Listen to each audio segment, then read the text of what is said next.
Good evening, my fellow citizens. This government, as promised, has maintained the closest surveillance of the Soviet military buildup on the island of Cuba. Within the past week, unmistakable evidence has established the fact that a series of offensive missile sites is now in preparation on that imprisoned island. The purpose of these bases can be none other than to provide a nuclear strike capability against the Western Hemisphere. Only last Thursday, as evidence of this rapid offensive buildup was already in my hand, Soviet Foreign Minister Gromyko told me in my office that he was instructed to make it clear once again, as he said his government had already done, that Soviet assistance to Cuba, and I quote, pursue solely the purpose of contributing to the defense capabilities of Cuba, unquote. That, and I quote him, training by Soviet specialists of Cuban nationals in handling defensive armaments was by no means offensive. And that if it were otherwise, Mr. Gromyko went on, the Soviet government would never become involved in rendering such assistance, unquote. That statement also was false. Acting, therefore, in the defense of our own security and of the entire Western Hemisphere, and under the authority entrusted to me by the Constitution, as endorsed by the resolution of the Congress, I have directed that the following initial steps be taken immediately. To halt this offensive buildup, a strict quarantine on all offensive military equipment under shipment to Cuba is being initiated. All ships of any kind bound for Cuba, from whatever nation or port, will, if found to contain cargoes of offensive weapons, be turned back.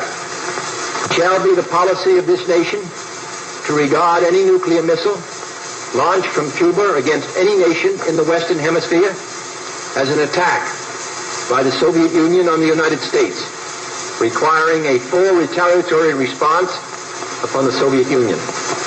I call upon Chairman Khrushchev to halt and eliminate this clandestine, reckless, and provocative threat to world peace and to stable relations between our two nations.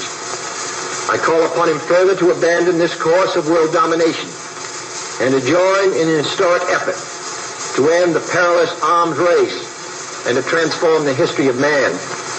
Our goal is not the victory of might, but the vindication of right. Not peace at the expense of freedom, but both peace and freedom here in this hemisphere, and we hope around the world. God willing, that goal will be achieved.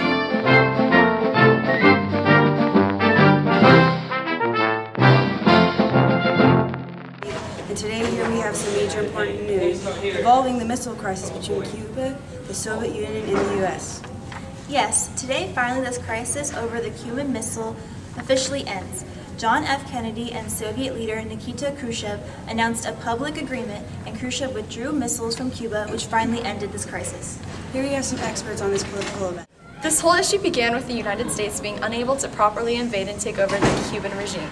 Examples of this are such as the Bay of Pigs invasion of April last year and the Cuban project that following November. Because of these invasions, Soviet leader Nikita Khrushchev planned to put the Soviet Union's missiles in Cuba to protect it from any future invasions. Fidel Castro and Nikita Khrushchev began building these sites for the missiles. Later that October, a U.S. U-2 aircraft spotted some of these nuclear weapons and took photographs of these sites.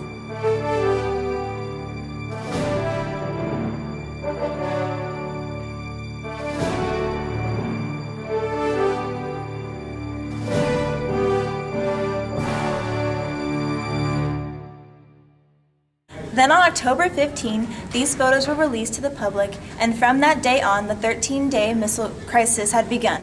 The superpowers' threats to use nuclear weapons nearly became reality in the early 1960s. The U.S. decided on attacking Cuba with a military blockade or quarantine. Expecting to have another confrontation, the Kennedy administration demanded that the Soviets get rid of all the missile sites that were already there under construction immediately. The U.S. U-2 planes were shot down by a Soviet missile crew.